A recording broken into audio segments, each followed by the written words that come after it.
Welcome everybody to the fourth webinar of the series dedicated to the space services developed in the framework of the H2020 NEANIAS project.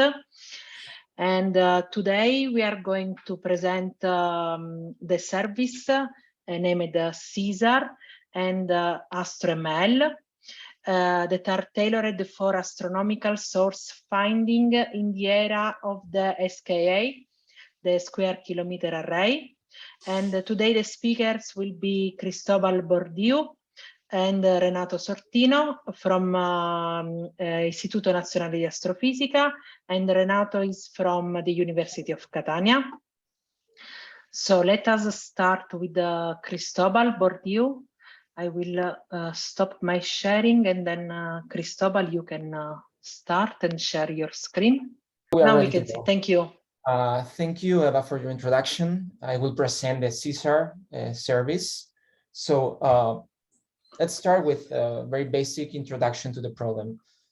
CAESAR is a source finder. Source finding is a task that involves identifying or finding parts in astronomical maps or images that belong to physical entities or astronomical sources against some estimated background. As you can imagine, this is a task that in the early days of the astrophysics field was done by hand, manually.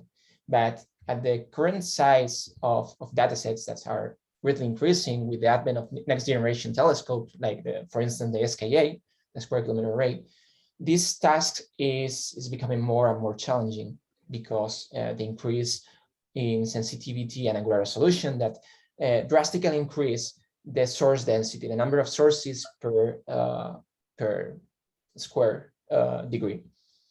So generally, the source finding is a step that takes place in the last place in the typical data reduction pipeline of modern interferometers. Generally to perform cataloging operations, in other words, to produce source catalogs, but may also be an intermediate step used to produce a model of the sky and to be used, for instance, in imaging and self-calibration. Regardless of the point in which this step takes place, there are different goals that can be achieved by source finding. Of course, the most evident one is identifying sources in 2D or 3D images, characterizing the properties of the sources like position, flux density, number of components, and also characterize other physical properties like, for instance, variability or spectral indices that somehow add value to the data. But it can even be useful for object classification tasks and cross-matching with existing catalogs, which can be done exploiting some machine learning approaches, and also, why not, to discover new or unexpected sources or phenomena. But in the time of the Square Kilometer Array, source finding comes with a number of challenges, both from the algorithmic point of view and the data processing point of view. The algorithmic challenges can be divided in three groups. First, how to deal with compact sources that have to be identified sometimes at a very low signal-to-noise ratio due to the increased sensitivity, so you are able to see fainter sources that in previous surveys were not visible. So you have to develop some technique that is able to recover these sources from a very complex background, and also to isolate these sources that can be contaminated by extended emission. The second challenge is how to deal with extended and diffuse sources. Again, due to the increase in sensitivity, you are able to see the galactic diffuse emission and extended sources that result in very complex backgrounds in the images. So being able to extract and properly segment the sources is a challenge. And finally, the post-processing and classification of the extracted sources, because at the end we want to be able to add value to the data. We don't just want to have like, okay, you have a source in the position X15, Y24. No, you want to extract physically meaningful information from the sources, like, as I said before, spectral indices, time variability. And as I said, the right approach to obtain this physical information, classification schemes, deriving physical parameters, is to use machine learning approaches, as we will see in the second part of this presentation.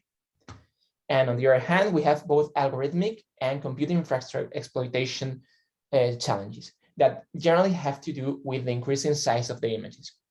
As you can see here, the SKA precursors images have huge dimensions with thousands of pixels that result in very large processing times. And also the source density is a problem because due to the increased angular resolution and sensitivity, you end up with images that have several million sources per square degree. And also we need to be able to exploit and analyze these images in a distributed and parallelized way to reduce the processing times. So our solution to these challenges is called CAESAR. CAESAR stands for Compact and Extended Source Automatic Recognition. And it's a tool that was originally developed to deal with data from the ASCAP Scorpio MU survey. It's built in C++ and uses a lot of third-party libraries, like, for instance, OpenCV or OpenMPI for parallelizing operations. And basically, it works by splitting the images into individual slots and distributing the workload into different workers. The motivation to do a specific source finder instead of using some other state-of-the-art solution is that there is not really any solution that is able to deal efficiently with extended sources. So our intention with CAESAR was to provide the first source finder that is specifically able to extract extended sources, like those that are revealed by the SKA precursors. And of course, the long-term goal of this project is to produce a service or a tool that can be scalable to the needs of the fully operative SKA. So this is basically the source detection pipeline offered by CAESAR. It's a multi-step pipeline in which the first thing that we do is to estimate the background. We use a background finder that is highly configurable and produces a high quality background and noise map. Then we perform source extraction with different algorithms to isolate the most significant islands in the images. Then we perform source deblending to separate the contribution from different overlapping sources.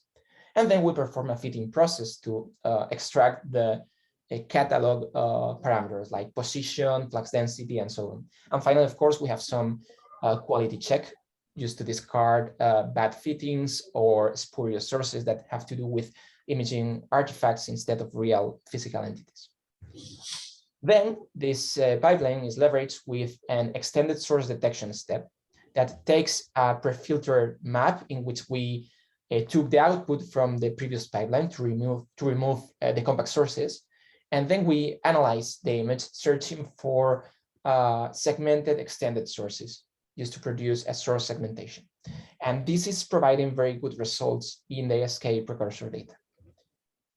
Actually, CAESAR is being currently used in several projects related to SKA precursors, like, for instance, the evolutionary map of the universe, EMU, to produce a catalog of compact sources, and also in the upcoming Meerkat Galactic Plane Survey to produce catalogs of both compact and extended sources. So this is a solution that is already implemented in real-world setups. And how does this fit the NEANIAS ecosystem? Of course, if you are attending this webinar, you already know what is NEANIAS. It's an H2020 project that aims to make the EOSC become a reality by delivering innovative services for underwater, atmospheric, and space research. In the context of NEANIAS Space, there are three branches: space visualization services, space mosaicing services, and space machine learning services. So CAESAR is part of these space machine learning solutions with the aim of provide a source finder that is able to deal with SKA data. This is the system architecture that we have developed to bring CAESAR from its original status of a command line tool to a full cloud service.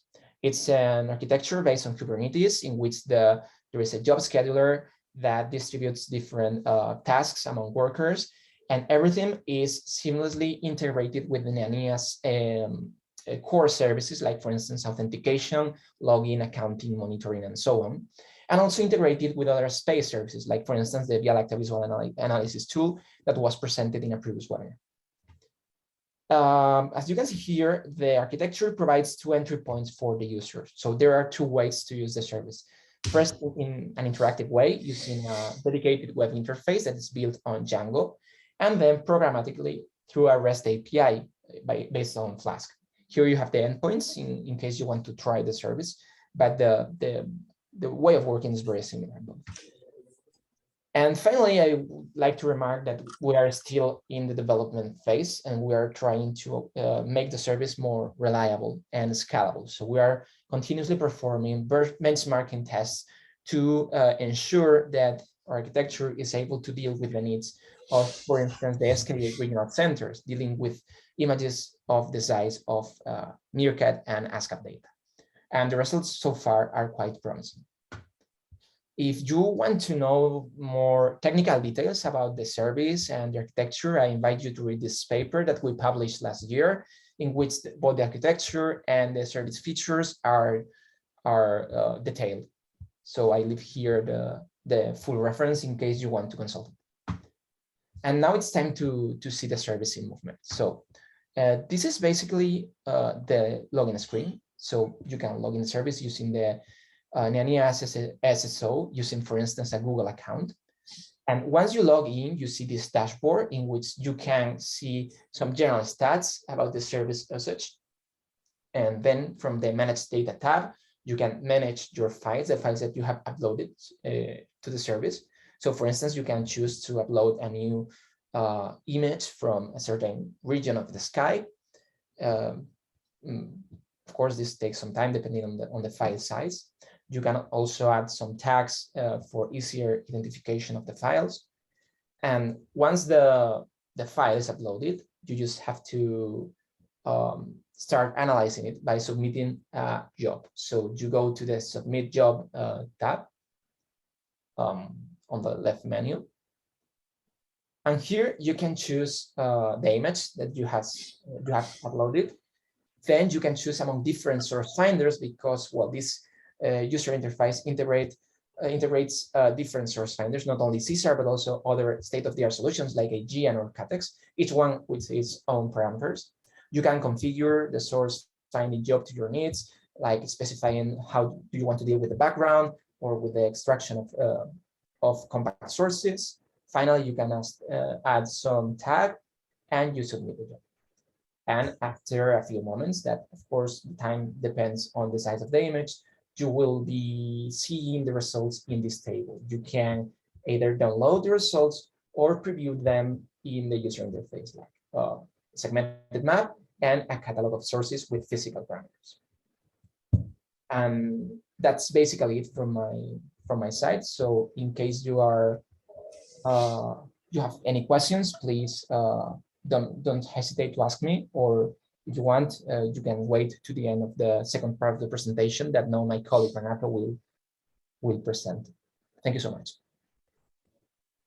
Thank you very much, Cristobal. Thank you. So yes, we can leave the questions for the end of the webinar. So now let's move to Renato. Yes. Okay, thank you, Renato. Okay. Can you see my screen? Oh, yes, we can see. Thank you. Okay, so I will, in this webinar, I will be covering the part of machine learning services for NEANIAS, for the NEANIAS project. And in particular, we are presenting machine learning methods that solve the problem of source finding introduced by Cristobal in the previous slides.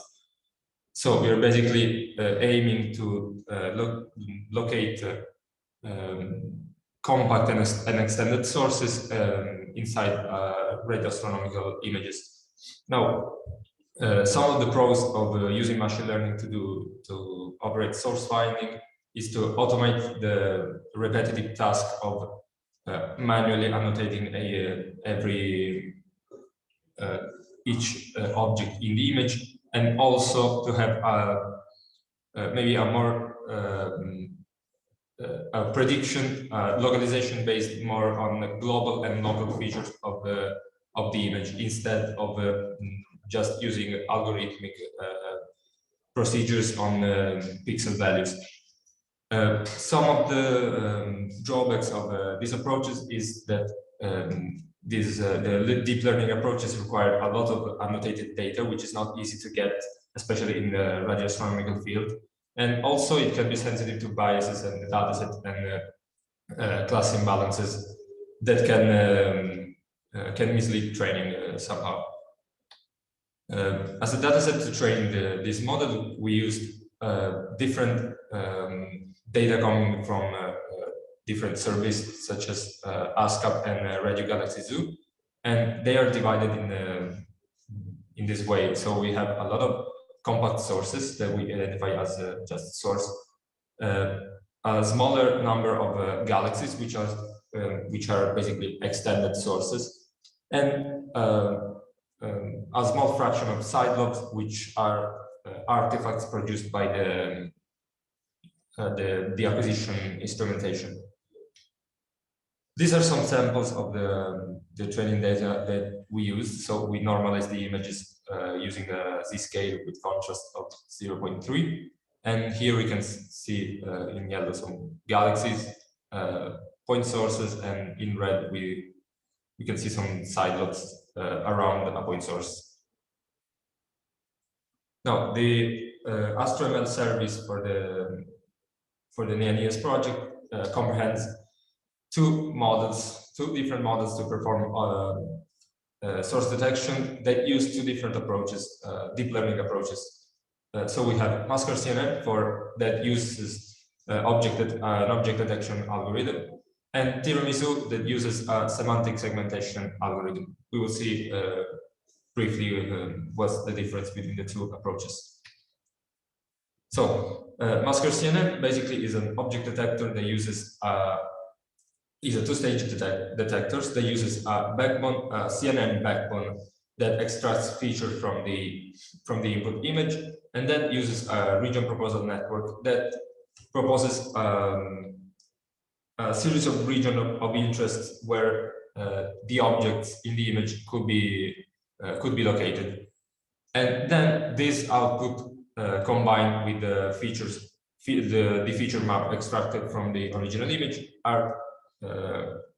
are passed to a series of fully connected heads that extract basically the prediction for the class of each object, of each detected object, and also the location and the mask of each object in the image.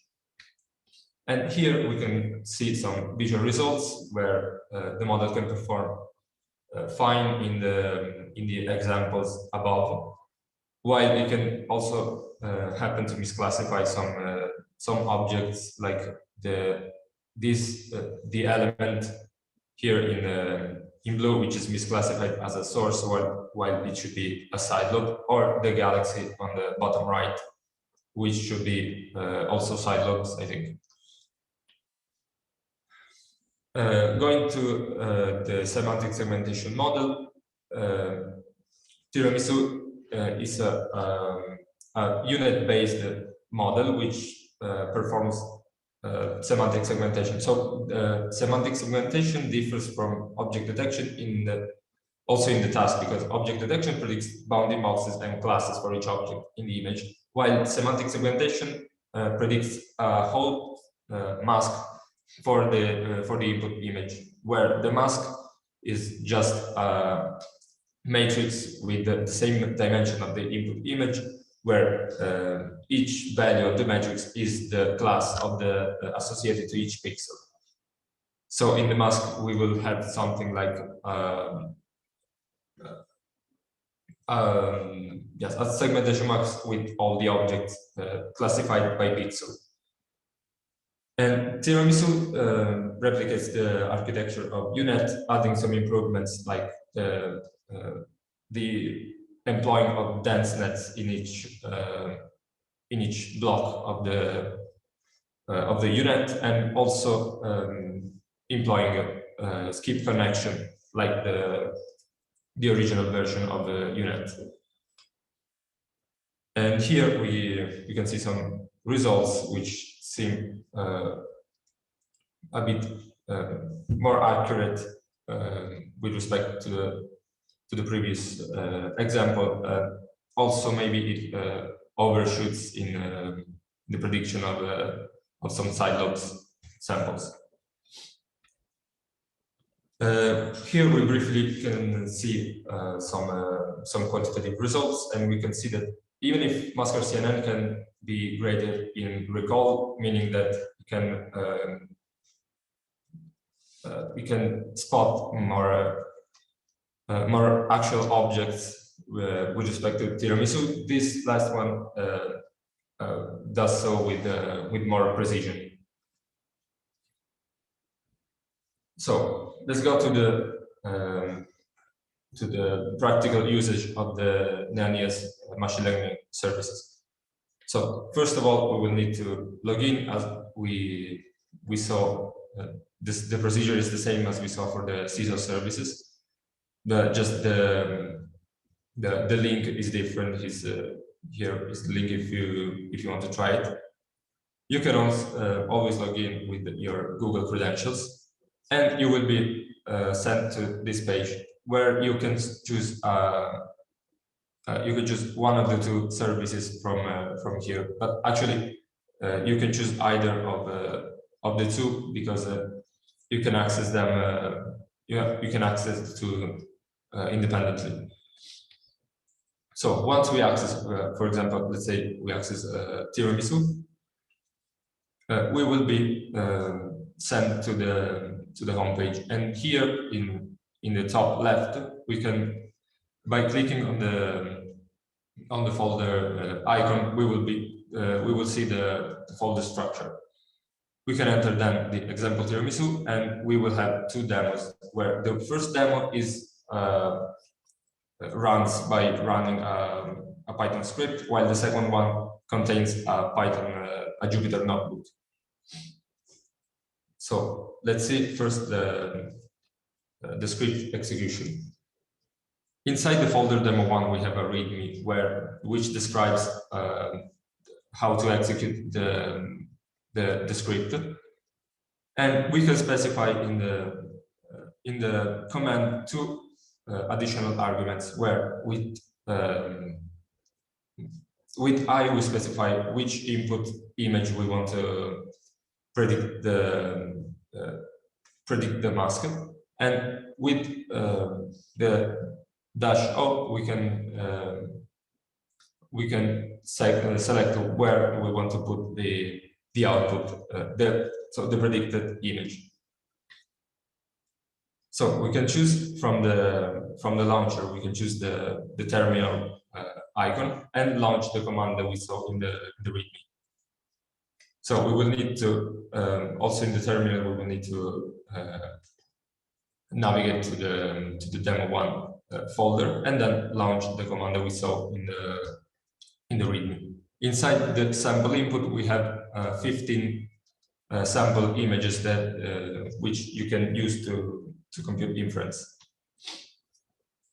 Then once the execution is terminated, we will see where the input image and prediction has been saved. So here we have the output folder, and we will find two images, input and prediction. As for the notebook,